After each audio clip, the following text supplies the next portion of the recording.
Hey guys, what's up? Mike here. And today I've got a very special review, my very first video on Konosuba, episode 5 of season 2.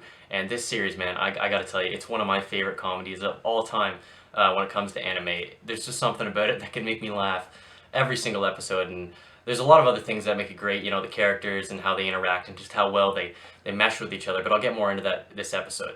But before you ring me in the comments, I'm making my way through Gintama right now. It's really good too, but it's not quite Konosuba level yet. But I do think it'll get there. I mean, it's just so great with all the jokes and the references. I'm about 40 episodes in. If any of you guys watch Gintama, let me know in the comments. Obviously, this is a Konosuba review, so we're going to be talking a bit more about that. We start our episode with our characters getting blamed for a bunch of monsters being around the town. And we figure out that this was a result of Aqua's doing last episode, of course, when she took it to herself to put a placement of a seal in the dungeon after they left to keep all the monsters away from there. Little did she forget that all of the monsters actually follow her.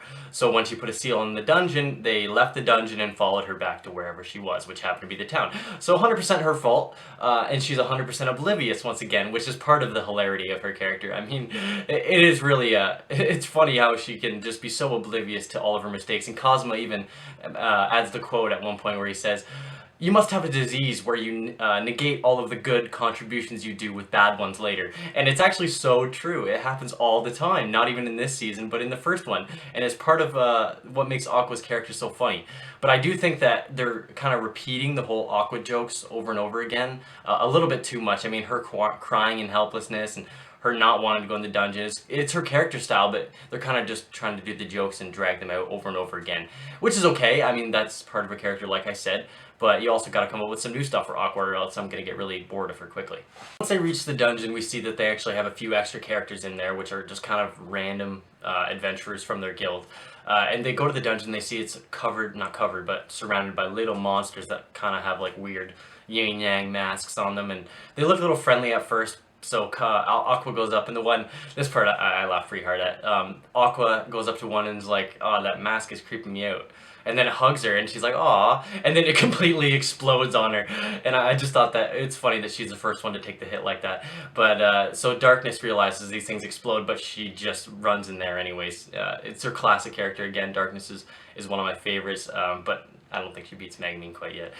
Anyways, Darkness goes in, being the tank that she is, and literally takes these hits like they were nothing. And we all knew that Darkness was a tank before. I mean, it showed when her first character was introduced, when she gets pounded by cabbages. But those are cabbages. These are explosives. I think it's a bit different, and it goes to show not only right there, but later on in the episode where she gets blasted by Aqua. Exorcism thing or whatever it's called. It shows that she has such high resistance, and that's just not because she likes taking hits, it's because she's able to take hits. But it's cool to see her actually land a couple hits with her sword on her way in. Makes her feel good about herself for once, and it actually gives her a lot of confidence and ability to fight later on in this chapter.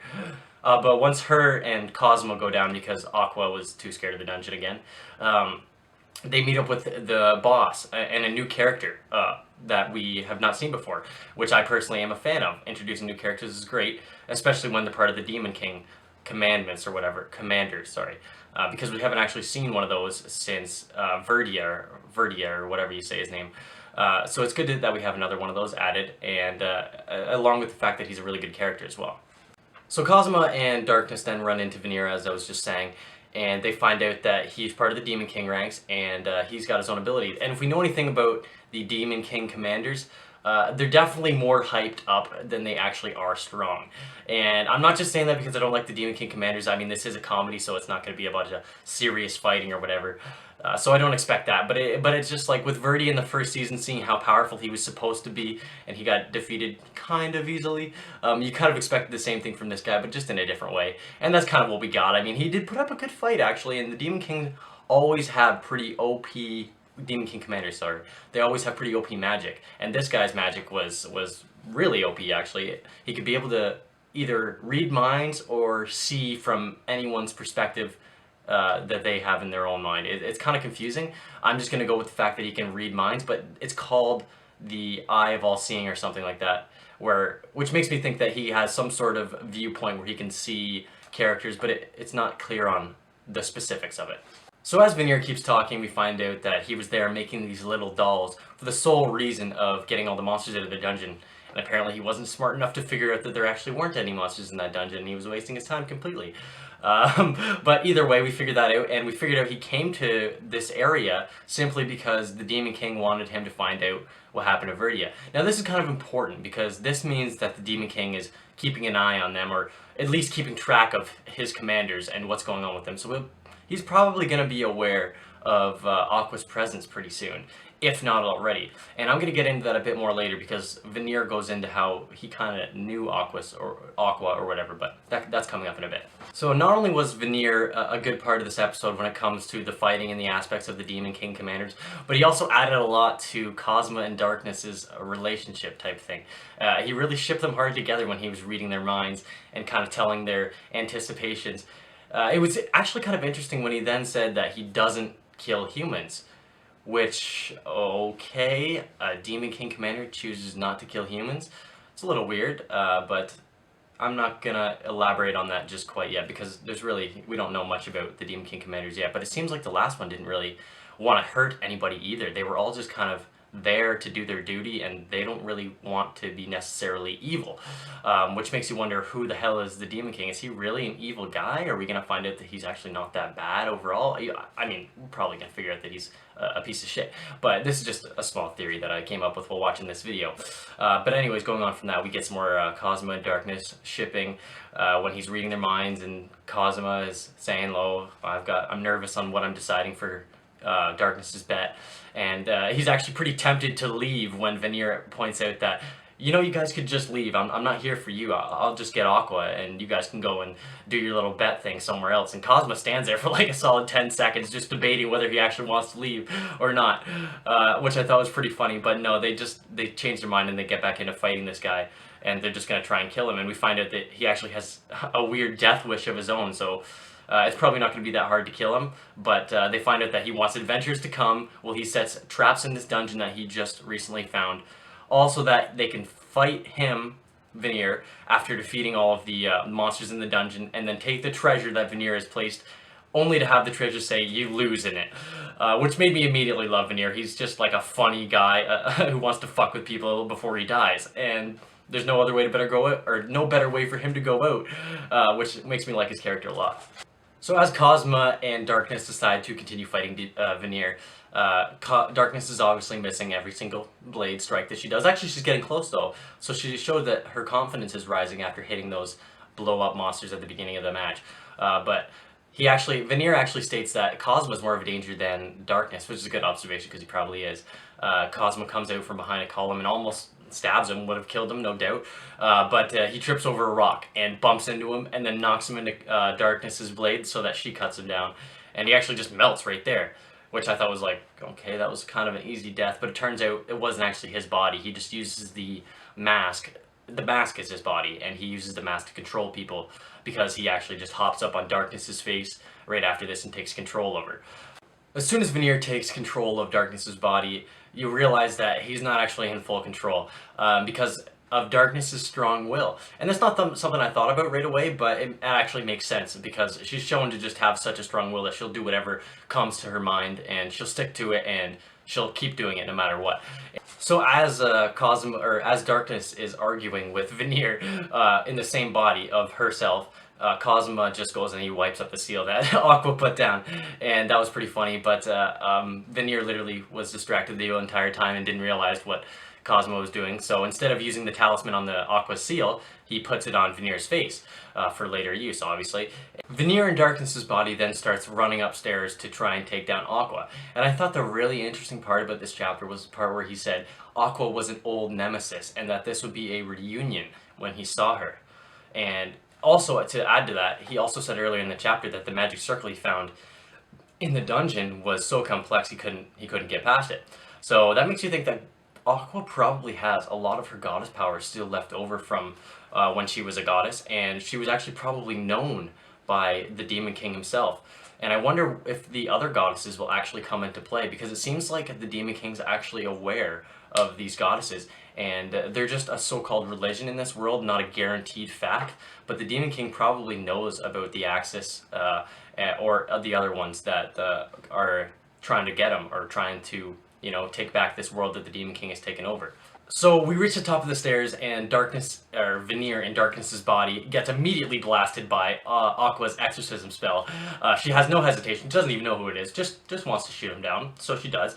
And Darkness takes a pretty good hit, but is actually relatively fine.